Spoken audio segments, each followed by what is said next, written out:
হলো এটা কোরআন নাজিলের মাস। রব্বুল আলামিন এই মাসে কোরআনটাকে নাজিল করেছেন মানুষের হেদায়েতের জন্য। রব্বুল আলামিন বলছেন এই কোরআনটা হলো সত্য মিথ্যার পার্থক্যকারী।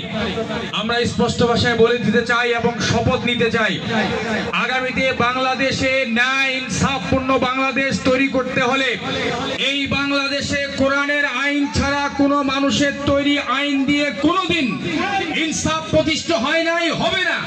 আগামীতে আমরা যে মিছিল মিটিং করছি, এই 8 বছরের শিশু আসিয়াকে আজকে ধর্ষণ করা হয়েছে, 90 দিনের মধ্যে তার বিচার দাবি করছে বিভিন্ন রাজনৈতিক দল।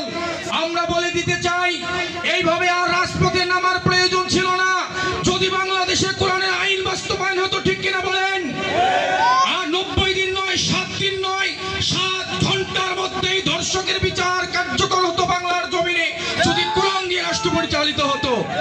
অতএব আমরা বলে দিতে চাই যে সমস্ত রাজনৈতিক দলেরা ওই আসিয়ার বিচারের জন্য অ্যাডভোকেট নিয়োগ করেছেন আর 7 দিন 10 দিনের মধ্যে বিচার দাবি করছেন, আমরা বলে দিতে চাই শুভবুদ্ধির উদয় হোক, আগামীতে বাংলাদেশে কোরআনের আইন প্রতিষ্ঠা হোক, আমরা 7 ঘন্টার মধ্যে ধর্ষকের বিচার কার্যকর করব।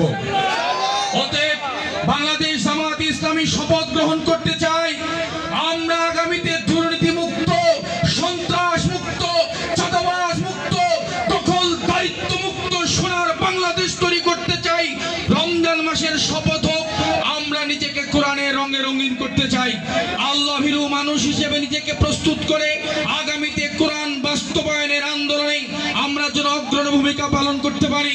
রব্বুল আলামিন আমাদের তৌফিক দান করুক, রব্বুল আলামিন আমাদের সমস্ত যোগ্যতা দিয়ে পরিপূর্ণতা দান করুক। এতটুকু কথা বলে শেষ করছি। আসসালামু আলাইকুম ওয়া রাহমাতুল্লাহি ওয়া বারাকাতুহু।